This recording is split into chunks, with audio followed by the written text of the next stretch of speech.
Hai semuanya, gimana kabar kalian? Semoga selalu dalam keadaan baik. Jadi welcome back teman-teman di Andre Kriston Channel, dan ini adalah segmen analisa kripto, segmen dimana kita akan mengulas koin-koin yang udah teman-teman request di kolom komentar channel YouTube ini.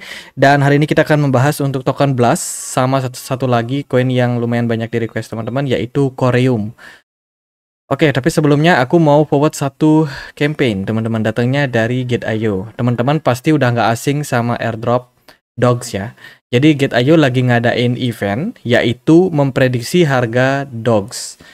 Dan hadiah atau rewardnya yang akan dibagikan itu sekitar 1000 US dollar berupa Dogs yang akan dibagikan setiap harinya. Jadi periode campaign ini akan berakhir di tanggal 25 Agustus 2024. Jadi hari ini tanggal 22. Masih ada waktu buat teman-teman.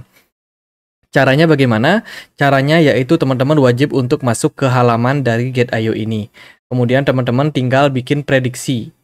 Kira-kira setelah closing atau sebelum closing time frame daily untuk perdagangan Dogs itu bakalan ditutup di harga berapa. Ini aku pakai contoh aja.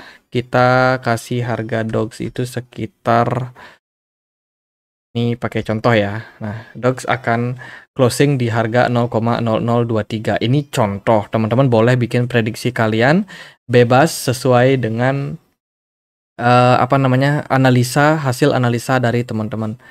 Ini aku ngarang aja sih teman-teman. Kalau teman-teman udah, langsung klik kirim. Nah, ini sudah berhasil dikirim. Nah, kalau tebakan kalian benar, kalian akan berpeluang untuk mendapatkan hadiah full price sekitar 1000 US dollar ini. Nanti akan dibagikan kepada seberapa banyak orang yang ikut, yang menang ya teman-teman. Itu misalkan teman-teman dapat 10 dolar ya lumayan ya kan, karena ini kan nggak ada modal, teman-teman cuma bikin prediksi aja. Jadi simple banget. Jadi aplikasi Gate.io adalah aplikasi exchange yang bisa teman-teman pakai untuk melakukan perdagangan di market spot, futures, option. Juga kalau teman-teman yang seorang investor juga bisa mendapatkan keuntungan melalui fitur simple earn dan juga hold to earn. Di sini teman-teman tinggal staking aja aset kripto yang kalian punya. Pilihan tokennya sudah sangat-sangat banyak. Apalagi sekarang sudah ada project startup yang mana teman-teman bisa klaim token-token startup secara gratis bila mana teman-teman sudah menyelesaikan KYC tahap kedua dan juga memiliki aset sekitar 10 dolar di market spot dari Gate.io ini. Jadi buat yang mau daftar Gate.io, linknya ada di kolom deskripsi video ini. Serta yang mau menyelesaikan misi ini, silakan langsung cek di description box. Oke, kita akan masuk ke pembahasan dari Blast ya. Blast token hari ini diperdagangkan di kisaran level 172 rupiah. Blast sendiri punya maksimum supply sebanyak 100 miliar token Blast, sementara yang beredar sekitar 19 miliar. Jadi baru 19,18% saja token yang beredar. Untuk pasarnya sendiri, dia bisa diperdagangkan di beberapa exchange besar kayak Coinbase dan juga Bybit, Upbit. Sisanya ada di Gate.io, kemudian KuCoin, Maxi, dan juga kawan-kawannya. Jadi untuk likuiditas, sebenarnya token ini tidak bisa dikategorikan sebagai koin dengan market cap besar. Ya, dia tergolong small cap dengan peringkat 191 di CMC. Nah, banyak teman-teman di kolom komentar yang mengeluhkan, katanya Blast sudah diskon sampai 50% di awal listing. Apakah bagus secara fundamental? Jika kita lihat dari project ini sebenarnya sebuah project yang memang dibikin untuk meningkatkan solusi penskalaan dari Ethereum layer kedua. Jadi bertujuan untuk meningkatkan skalabilitas, keamanan, dan juga efisiensi blockchain dari Ethereum. Hal ini memungkinkan karena teknologi yang dipakai adalah zk-SNARK, ya, di mana zk-SNARK ini memungkinkan Blast untuk memproses transaksi secara off-chain. Jadi tanpa on-chain dia sudah bisa melakukan verifikasi transaksinya. Ini tentu saja bisa mengurangi beban dari jaringan Ethereum. Jadi fokus dari project ini adalah untuk skalabilitas dari jaringan Ethereum. Kalau kita perhatikan dari beberapa berita ya, Blast ini banyak sekali ngadain airdrop. Ya, bahkan ketika di awal listing itu sudah bagi-bagi airdrop juga. Kemarin beritanya di bulan Mei tanggal 16, Blast delay token launch but increase airdrop allocation. Jadi Blast ketunda untuk listingnya, tapi malah lebih banyak atau memperbanyak jumlah airdrop yang mereka bagikan. Di laman Twitter mereka banyak sekali berbagi tentang berita-berita terupdate tentang airdrop. Ya, jadi kalau teman-teman suka nyari airdrop, mungkin teman-teman bisa pantau untuk Twitter dari Blast ini, karena sangat banyak pembagian airdrop yang mereka bagikan kepada community. Gitu. Jadi ya orang-orang yang nyari airdrop cenderung banyak, dan tentu saja ketika orang sudah terima airdrop biasanya yang mereka lakukan adalah jualan, teman-teman. Blast sempat mengalami kenaikan ya ketika valuasi dari airdrop yang mereka bagikan sampai 2 miliar US dollar. Ya, ini tentu saja merupakan sebuah berita bagus untuk kenaikannya yang sempat mengalami kenaikan signifikan sampai 17% ya ketika berita terkait dengan mereka akan membagikan airdrop lebih banyak. Tapi hal tersebut tentu saja akan negatif ketika airdropnya sudah beneran dibagikan. Jadi ketika airdrop mau dibagikan, itu berita positif. Jadi buy on rumor. Sementara ketika airdrop sudah diberikan, ya itu sell on news biasanya. Makanya harga dari Blast kalau kalian perhatikan itu terus mengalami penurunan. Dan Blast saat ini membuat user itu kebingungan untuk melakukan withdrawal dari airdrop yang mereka lakukan. Jadi kalau kita lihat dari beritanya, di sini teman-teman, Blast meluncurkan roll up optimismenya pada hari Kamis malam untuk memenuhi janji memungkinkan pengguna menarik dana yang terkunci dalam multisig selama lebih dari 3 bulan. Nilai simpanan pengguna meningkat sampai 2,3 miliar pada saat peluncuran. Sekarang pengguna punya pilihan. Ya, apakah dia bakalan melakukan hold atau justru malah melakukan penjualan. Data dari DeFi lama pada hari Jumat menunjukkan bahwa saldo kontrak jembatan Blast telah anjlok sampai 70%. Ya, dilaporkan adanya arus keluar sampai 1,6 miliar. Jadi bayangin dari 2,3 miliar arus keluarnya sampai 1,6 miliar. Ini sudah pasti dump, teman-teman. Kenapa? Ya karena investor yang masuk ke sini itu bukan orang-orang yang beli token Blast dengan harapan fundamentalnya bagus dan harganya menguat, bukan. Tapi ini hasil daripada airdrop. Dan hasil daripada airdrop itu sangat-sangat membuat harga dari token ini mengalami penurunan. Jumlah penarikan yang sebenarnya tidak begitu jelas, dana keluar dari kontrak deposit dengan kecepatan yang sehat, tapi kalau kita lihat dari perpindahan modal besar dari Lido staking berpindah ke proxy manager hasil ETH Blast tidak meninggalkan jaringan sebagai akibat dari penarikan pengguna. Jadi bisa dibilang mereka-mereka nih para developernya, pengembang dari project ini itu masih tetap stay pada projectnya, namun memang arus keluar yang begitu besar sampai 70% itu merupakan akibat dari banyak investor yang sebelumnya sudah collect airdrop namun mereka melakukan penjualan.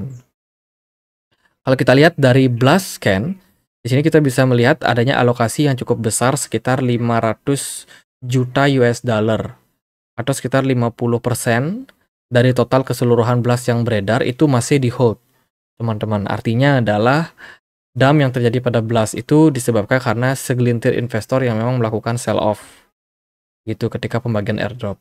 Dari engagement yang ada di Twitter sebenarnya cukup bagus sih. Kalau kita perhatikan engagementnya lumayan banyak ya, viewersnya lumayan banyak. Tapi ini aku garis bawahi, kemungkinan besar memang ini datang dari para pencari airdrop. Dan kalau teman-teman pengen dapetin airdropnya, teman-teman juga bisa kunjungi blast.io. Di sini aku coba untuk masuk ke menu airdrop di sini. Kemudian kita tinggal konekkan wallet kita, wallet MetaMask. Setelah itu kita tinggal selesaikan misinya, kayak follow Blast on Twitter, on Discord, kemudian ada bridge and earn. Kita bisa koneksikan wallet kita di sini untuk melakukan misi-misi dari pencarian airdrop ini. Gitu. Mereka didukung oleh Paradigm and Standard Crypto untuk venture capital dari project ini. Gitu. Jadi memang fungsi daripada Blast sendiri adalah untuk mensupport jaringan Ethereum. Secara token mungkin dia tidak terlalu punya use case. Kalau kita perhatikan juga di sini 19,18% token yang beredar ini sudah menyebabkan harga Blast turun sekitar 47,29% ya. Jadi memang sempat turun sampai 50%. Jadi kalau teman-teman tanya apakah Blast punya fundamental yang bagus? Secara project, ya dia punya use case, teman-teman.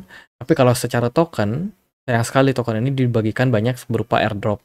Sehingga secara harga kecenderungannya bakalan mengarah kepada tren koreksi yang cukup signifikan seperti yang teman-teman perhatikan.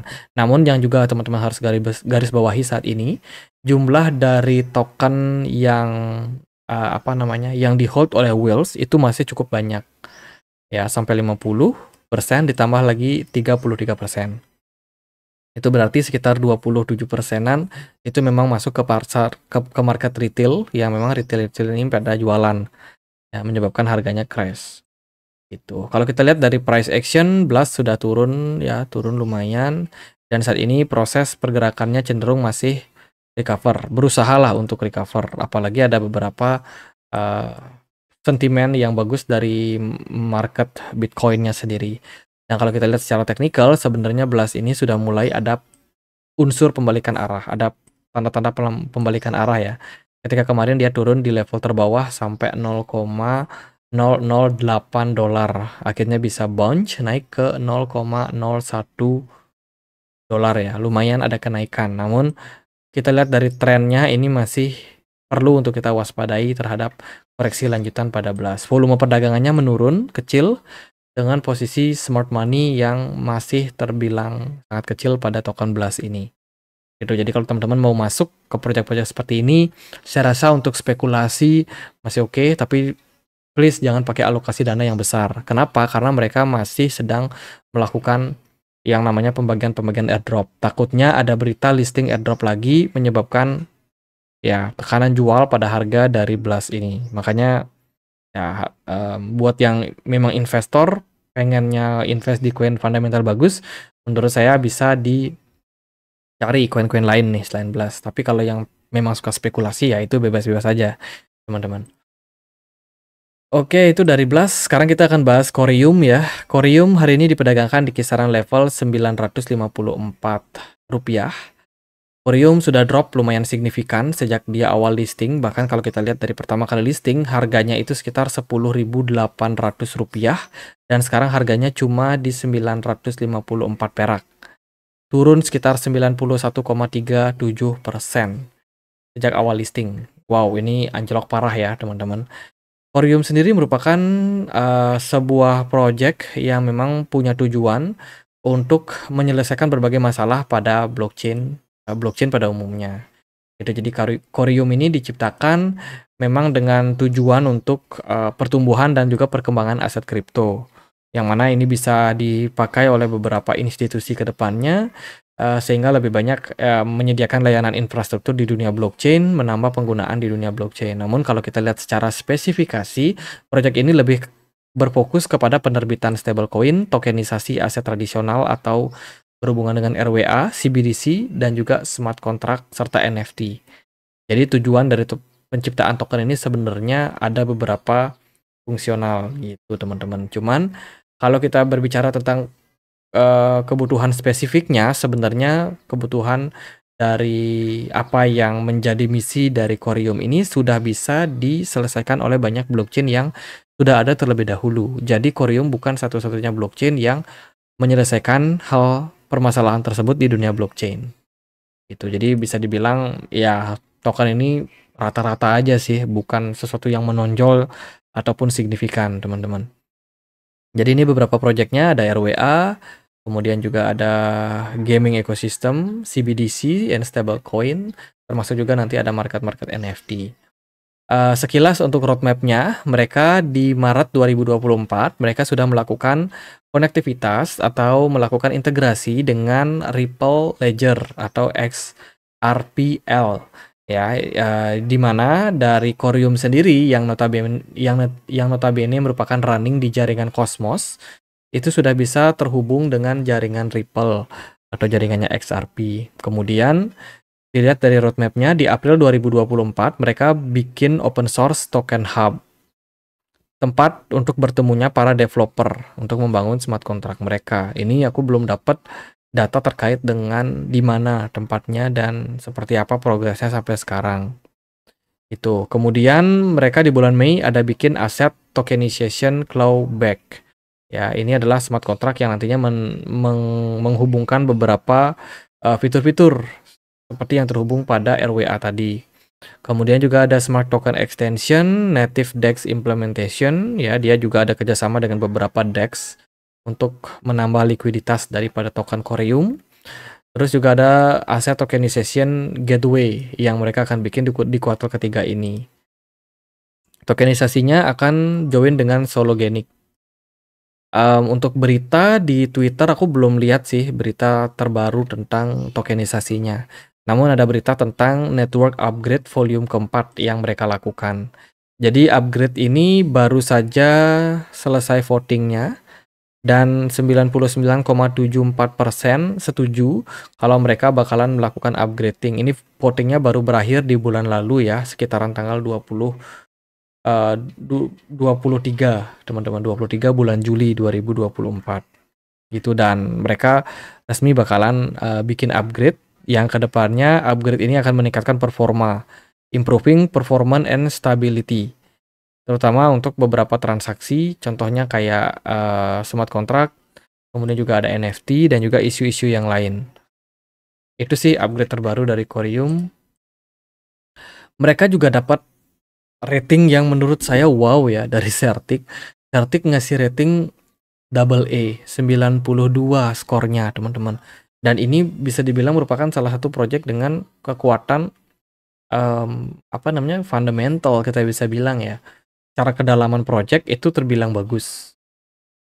Tapi yang menurut saya agak lucu adalah mengapa harganya bisa crash. Sangat-sangat parah dan juga signifikan sekali penurunan dari Koreum ini.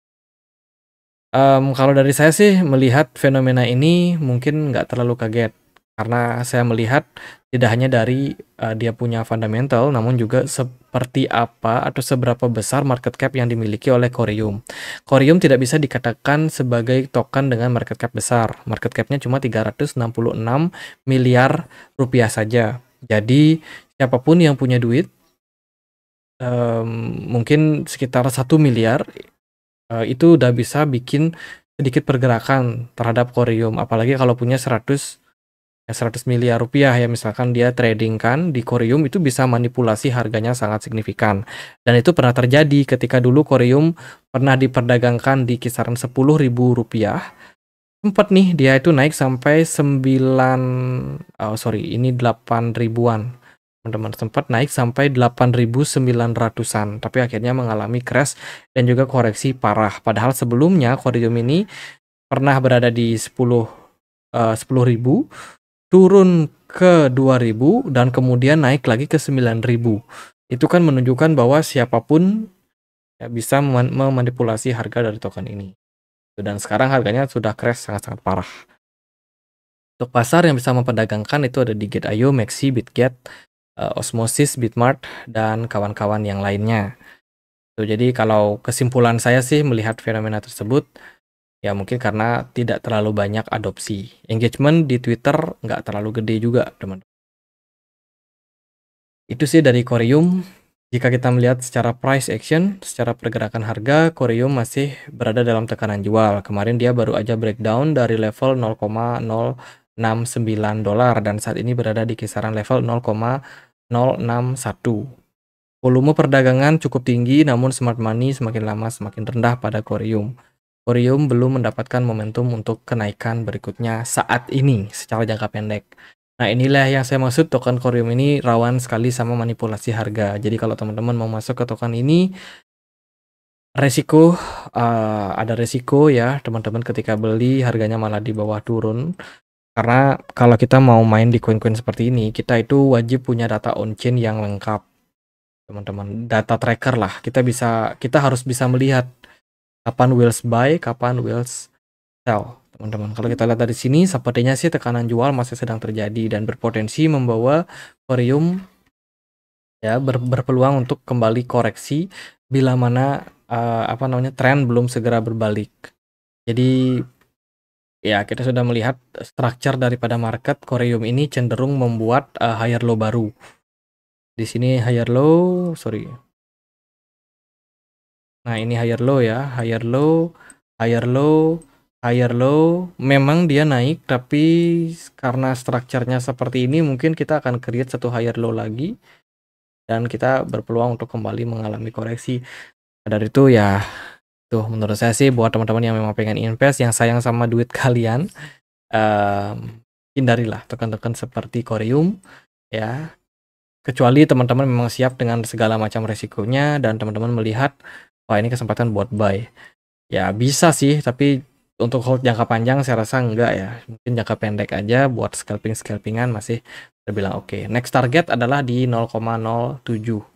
Ya, andai kata bisa tembus, maka masih akan berpeluang untuk rally sampai kisaran level 0,08. Kisaran level itu ya. Dan kalau dari harga sekarang kita ukur kemungkinan naiknya masih bisa 30-an% lah. Tapi itu balik lagi kepada market sih. Jadi intinya kemana bandar, teman-teman. Oke gitu aja sih paling buat Corium, nggak terlalu gimana-gimana. Semoga video kali ini bisa bermanfaat. Teman-teman kita punya komunitas diskusi di Telegram, tempat untuk update berita-berita terbaru tentang market ya. Bagi teman-teman yang mau join, linknya ada di kolom deskripsi video ini. Sekian aja akhir kata saya Andre, makasih.